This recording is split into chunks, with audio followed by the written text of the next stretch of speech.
Hello students, welcome back to ND commerce classes. कैसे हो आप सब? मुझे आशा है कि आप सब बहुत अच्छे होंगे। तो काफ़ी टाइम बाद मैं आज वीडियो डाल रही हूँ और आज से हम यूजीसी नेट की प्रिपरेशन शुरू करेंगे। जैसा कि आप जानते हैं कि यूजीसी नेट जो होता है उसमें आपके 2 पेपर होते हैं, पेपर 1 एंड पेपर 2।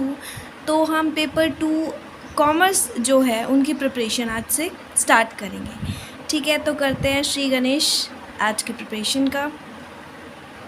चलिए शुरू करते हैं। ओके स्टूडेंट्स, तो देखिए ये हमारे यूजीसी नेट पेपर 1 के सब्जेक्ट हैं, ठीक है, जो कि हम अभी नहीं करने वाले। अभी हम सिर्फ और सिर्फ यूजीसी नेट पेपर 2 कॉमर्स जो है उसके टॉपिक्स, उसके यूनिट्स जो है वो हम कवर करेंगे। यूजीसी नेट पेपर 2 में टोटल 10 यूनिट्स हैं आपकी, जिसमें फर्स्ट यूनिट है business environment international business, second है अकाउंटिंग एंड ऑडिटिंग, थर्ड है बिजनेस इकोनॉमिक्स, फोर्थ है unit business finance, business statistics and research method आपकी फिफ्थ यूनिट है, सिक्स यूनिट है बिजनेस मैनेजमेंट एंड एचआरएम यानी कि ह्यूमन रिसोर्स मैनेजमेंट, यूनिट 7 आपकी है banking and financial institutions, unit 8 है मार्केटिंग मैनेजमेंट, यूनिट 9 है लीगल एस्पेक्ट ऑफ बिजनेस और यूनिट 10 है आपकी income tax and corporate tax planning.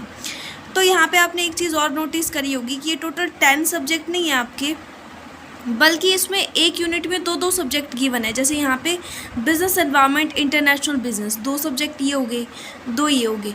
तो टोटल 12 to 14 यूनिट्स हैं यहाँ पे आपकी, यानी इतने सब्जेक्ट जो हैं वो आपको कवर करने होंगे।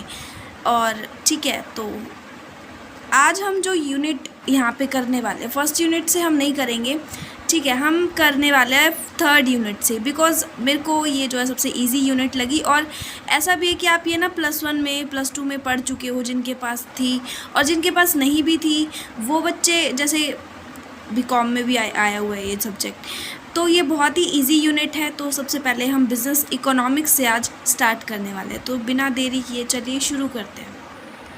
तो क्या है हमारी इकोनॉमिक्स? इकोनॉमिक्स का मतलब है कि जो हमारे पास स्कार्स रिसोर्सेज है, मतलब ऐसे साधन, ऐसे रिसोर्सेज जो बहुत ही कम मात्रा में हमारे पास उपलब्ध है, ठीक है, बहुत ही कम क्वांटिटी में हमारे पास है, तो उनको हमें बांटना है, एलोकेट करना है कि हम उनको प्रोडक्शन में लगाएं या फिर कंजप्शन में यूज़ करें। जैसे कि आपके पास कोई भी रिसोर्स है, कोई भी साधन है, ठीक है, तो या तो आप उसको कंज्यूम कर सकते हो, है ना।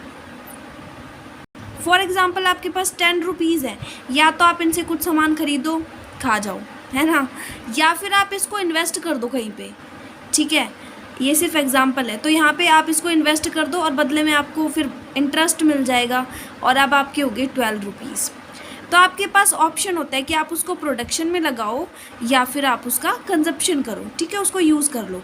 तो उन रिसोर्सेज को इन दोनों हिस्सों में बांटना ही हमारा इकोनॉमिक्स का हिस्सा होता है, जहाँ पे हम हमारी पर्सनली और जो कलेक्टिवली हमारी जो इच्छाएं हैं, वांट्स हैं, ह्यूमन बींग्स की अनलिमिटेड वांट्स हैं, उनको सेटिस्फाई करते हैं, ठीक है। इसको और अच्छे से समझते हैं कि एक इकोनॉमी जो है, इसमें हम इकोनॉमी प्रॉब्लम को सॉल्व करते हैं, यानी फैक्ट्स का पता लगाते हैं। जैसे कि एक जो ह्यूमन बींग होता है ना, एक इंसान जो होता है, उसकी बहुत सारी इच्छाएं होती हैं, लेकिन उन इच्छाओं को, ये जो हमारी इतनी सारी इच्छाएं हैं, इनको पूरा करने के लिए जो हमारी रिसोर्सेज हैं वो बहुत ही कम है। हमारी विश तो इतने सारी है, इतनी सारी वांट्स है हमारी, लेकिन रिसोर्सेज, साधन जो है वो बहुत ही कम है, और जो रिसोर्सेज हैं उनके यूज़ बहुत ज़्यादा हैं।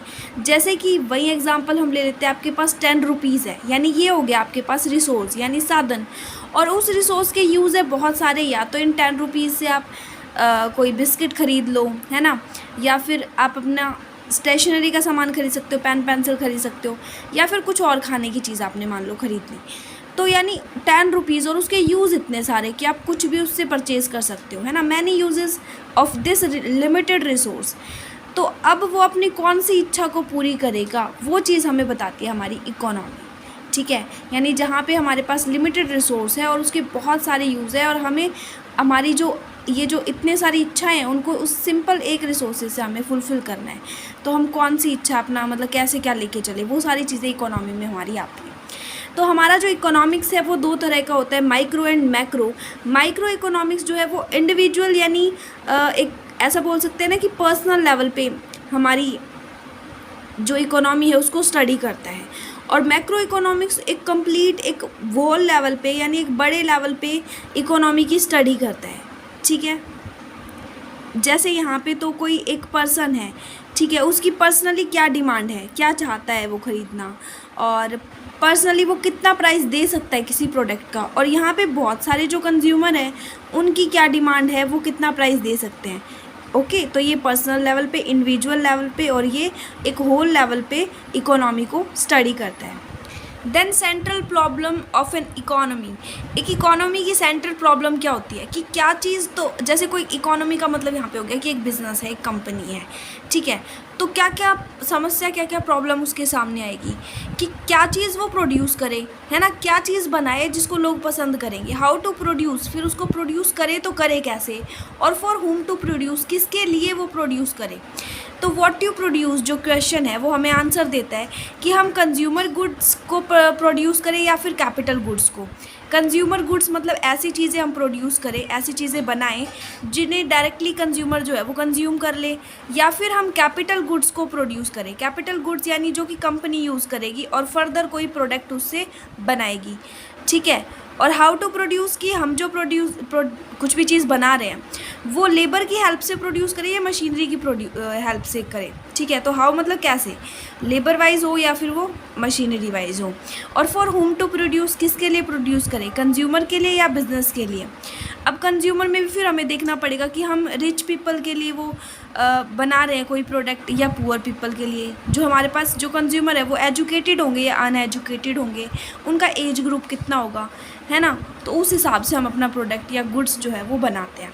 बिज़नेस के लिए बना रहे हैं तो फिर हमें देखना होगा कि बिज़नेस का नेचर कैसा है।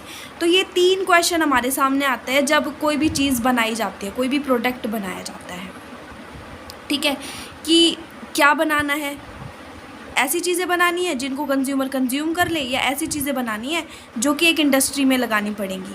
फिर कैसे बनाना है कि सारे के सारे लेबर ही यूज़ करेंगे, कोई मशीन यूज़ नहीं करेंगे, या फिर सारी मशीनरी यूज़ करनी है, या फिर इनका मिक्सचर यूज़ करना है कि कुछ लेबर और कुछ मशीन। और किसके लिए हम बना रहे हैं प्रोडक्ट, कंज्यूमर के लिए या फिर किसी बिज़नेस के लिए, ताकि वो बिज़नेस उससे उस कच्चे माल से कोई नई चीज़ बना सके।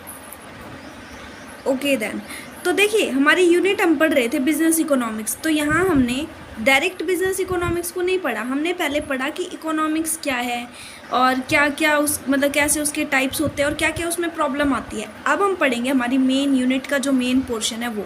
तो चलिए शुरू करते हैं। सो बिज़नेस इकोनॉमिक्स में हम पढ़ेंगे, अभी तक हमने यहाँ तक हम पढ़ चुके हैं, अब हम पढ़ेंगे meaning, nature and scope. Meaning क्या है, इकोनॉमिक्स तो आप जान गए कि क्या है, कि हमारे पास के स्कार्स रिसोर्सेज है और उनका हमने यूज़ करना है ताकि हम ह्यूमन की नीड्स को सेटिस्फाई कर सकें, ठीक है।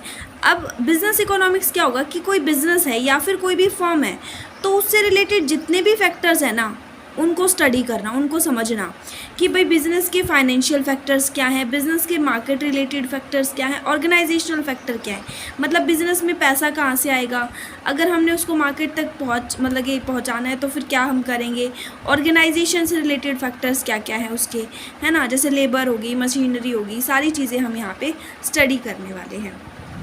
तो इससे पहले कि हम बिज़नेस इकोनॉमिक्स को समझे हमें जानना होगा कि नेचर और स्कोप क्या होता है एक बिज़नेस इकोनॉमिक्स का। तो चलिए देखते हैं।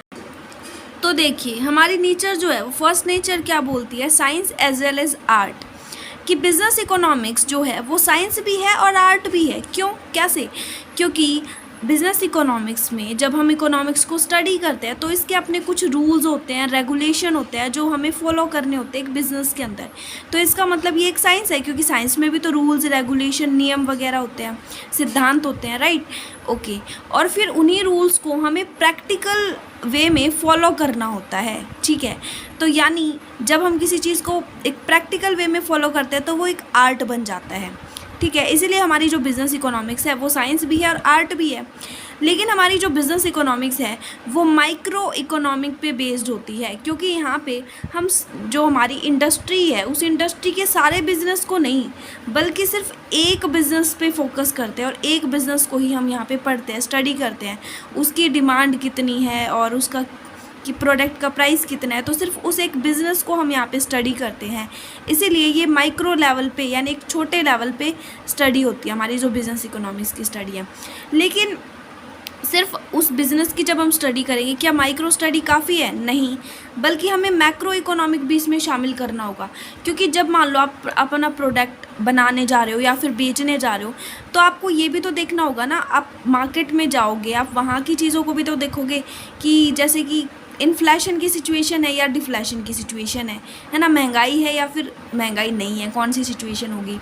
और आप इसके अलावा और बाकी सारी चीज़ें देखोगे, जैसे कि टेक्नोलॉजी वाला फैक्टर क्या होगा, है ना, जोग्राफिकल एरिया। तो ये सारी जो चीज़ें हैं, टेक्नोलॉजिकल फैक्टर, पॉलिटिकल एनालिसिस, ठीक है, ये सारी चीज़ें हैं वो मैक्रो लेवल पे होती हैं, है ना, क्योंकि टेक्नोलॉजी सिर्फ एक बिज़नेस के लिए तो हो नहीं सकती, सभी बिज़नेस पे अफेक्ट डालेगी। और इसी तरह से इन्फ्लेशन, महंगाई बढ़ रही है या कम हो रही है, वो सारी चीज़ें भी बहुत सारे बिज़नेस पे अफेक्ट डालेगी। तो यानी मैक्रो फैक्टर भी हमारे बिज़नेस इकोनॉमिक्स के लिए इम्पॉर्टेंट होता है।